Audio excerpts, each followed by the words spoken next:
শাড়ি ধুয়ে পালাইছে। গণভবনে প্রস্তাব করছে ভাই, কি শান্তি।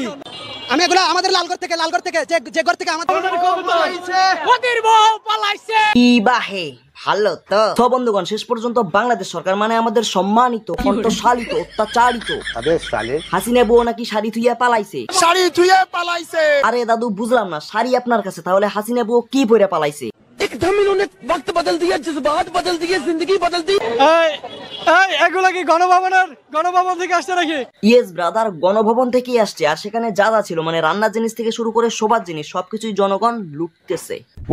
আর আমাদের হাসিনা বউ ভয়ে ডরে শাড়ি খুলে থুয়ে পালাইছে। গাছের মাথায় পাইছি, মাথায় নিয়ে আইছি।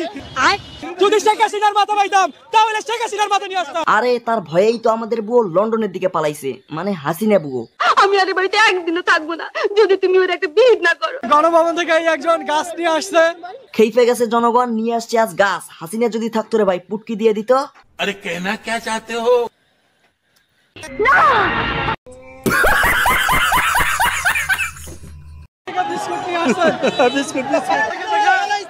কেউ আনতেছে বিস্কিট, আবার কেউ মাছ। এবার মজা লাগবে দেখতে শেখ হাসিনার নাচ। মুদির বউয়ের মাছ। মুদির বউয়ের মাছ মানে? মুদির বউয়ের মাছ। সত্যি ভাইয়া, হাসিনা দাদির সাথে যদি আমাদের মোদি দাদুর বিয়ে হয় তাহলে আমরা মোদির সাথে বরযাত্রী হিসেবে বাংলাদেশে যাব আর সেখানকার সুইট কিউট বিউটিফুল মেয়েদের পটাবো। মানে যদি বিয়েটা হয়। আমি এগুলো আমাদের লালগড় থেকে যে ঘর থেকে আমাদের আরে ভাইয়া কি বলবা, ধীরে ধীরে এবং স্পষ্ট ভাবে কও। হয়েছিল পুলিশ বাহিনী থেকে যেখান থেকে কিছুই তো বুঝলাম না। আসলে হাসিনা পালিয়ে যাওয়ার পর সাধারণ মানুষ সুখে আনন্দে উল্লাসে উত্তেজিত, তাই হয়তো কথাগুলো ভালোভাবে বলতে পারতেছে না। এই যে একজনে ফ্যান নিয়ে আসছেন। আরে ভাই ফ্যান আনা লাগে, মোদি দাদুর সাথে যে হাসিনা দাদির বাসর ঘরটা হবে সেখানে ফ্যান লাগবে না? এমনি গরমের দিন। গণভবন থেকে চেয়ার নিয়ে আসছেন।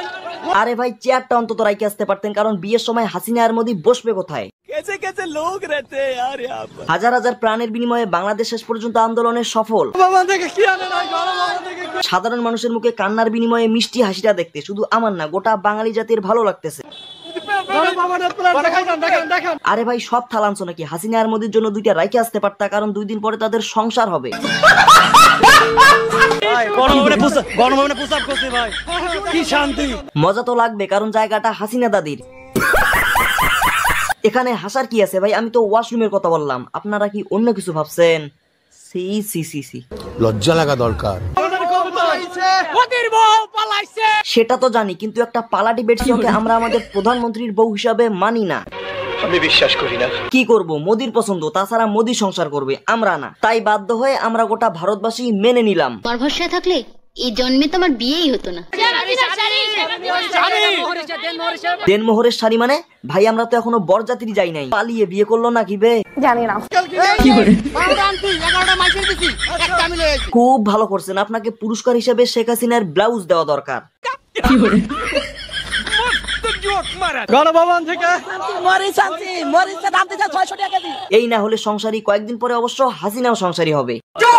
বন্ধুগণ, শেষ পর্যন্ত হাজার হাজার মৃত্যুর বিনিময়ে বাংলাদেশ পুনরায় স্বাধীনতা অর্জন করলো। এই আন্দোলন দেখে শুধু বাংলাদেশ না, পার্শ্ববর্তী দেশের প্রধানমন্ত্রীরাও যাতে সতর্ক থাকে। বেশি বাড়াবাড়ি করলে জনগণের পাওয়ারটা দেখায় দেবে, পরে শেখ হাসিনার মতো পালানো ছাড়া আর উপায় থাকবে না। সময় থাকতে ভালো হয়ে যাও। তার আগে তোমরা চ্যানেলটাকে সাবস্ক্রাইব করো গাইস, আমরা কি 1K পূরণ করবো না? আজকের ভিডিও এতটাই কেমন লাগলো অবশ্যই কমেন্ট করে জানিও। ভালো লাগলে একটা শেয়ার করে দিও। দেখা হচ্ছে ধামাকাদার কোনো রোস্ট ভিডিওতে।